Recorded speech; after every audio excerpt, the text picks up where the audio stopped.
So you'll burn down buildings. That the truth of the matter is, you can be free no matter universal. Because it's ubiquitous, I can say that of the universe exists. It's ubiquitous, I can say that of the universe. Most assuredly I say to you, whoever commits sin is a slave to sin.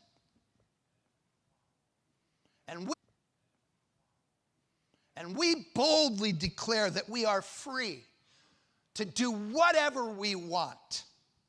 And amen.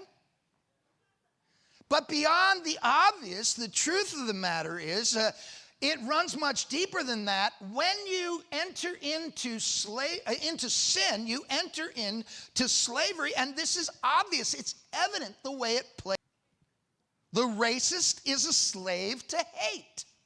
He doesn't know how to respond to people any other way. Stop. I can't tell you how many people I counsel who have become bound by pornography.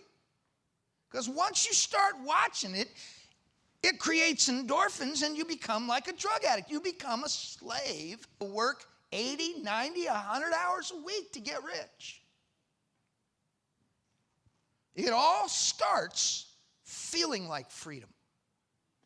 But soon enough, we find ourselves unable to choose, unable to quit smoking every day. I'm not addicted to coffee. I can quit any time. You pick up the coffee, it'd be slurping. People who cannot stop thinking,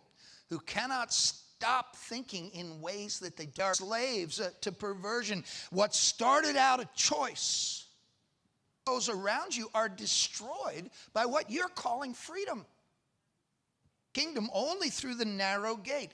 The high is when you find yourself on time that you realize it. Listen to the Message translation of Romans 6, verse 16. You know well enough from your own experience that there are some acts of and that went on for many months until I got saved. I hated going to them. I hated being at them. I got so sick of doing drugs. Chosen. Jesus' teaching that we are slaves to sin was spoken during an encounter with the religious people. Religious people of all people hate to admit that they are bound. And so Jesus says to them, you know what?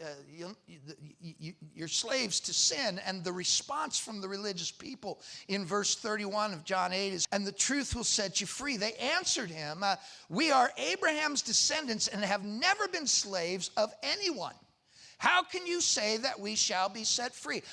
Here are the Jews whose entire history was slavery. Whose entire history was slavery. Their whole life history revolves around the Exodus. What was that? Oh, that was when they were slaves in Egypt for hundreds of years and God finally set them free.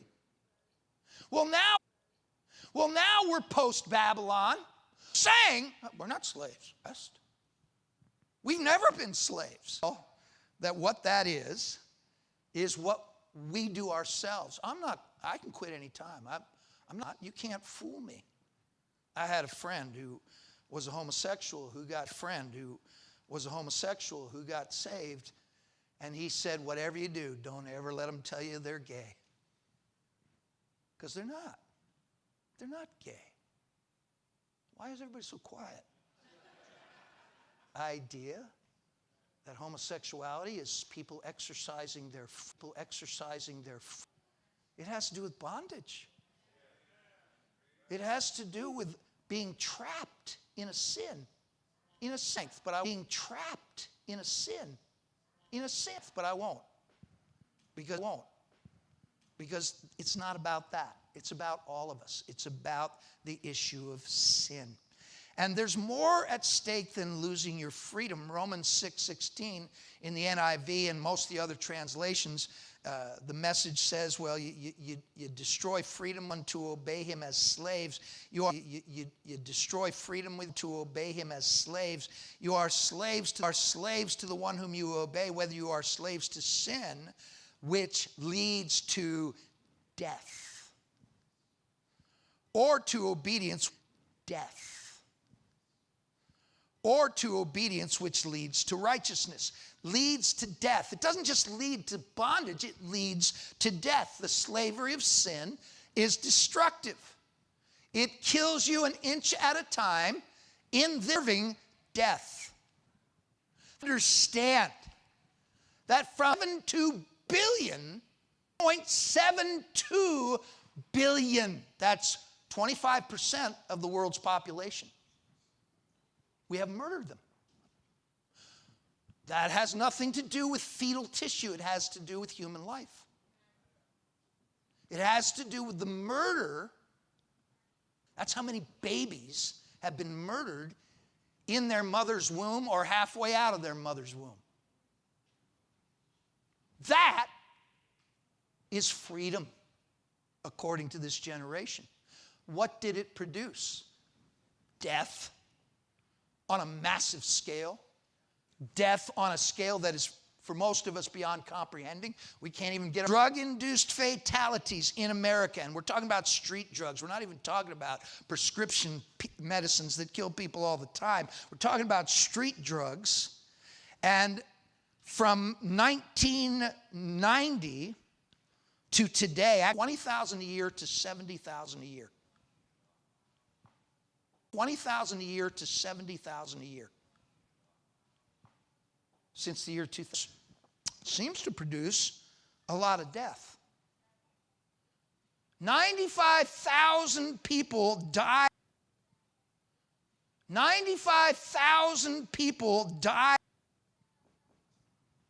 Freedom. This doesn't sound like freedom. Pharaoh told the women who were helping to give birth in Egypt to the Israelite women who were having children, said, if it comes out male, kill it. That's abortion. If it comes out male, kill it. What does sin produce? It produces slavery, which produces death. We're talking about something that is hard to get our minds around, but we all understand it innately. Down inside, we understand it, because God says to Israel in our text, you shall remember that you were a slave. Who has ever given your life legitimately to Christ? I'm not talking to religious people. I'm talking about those who are born again.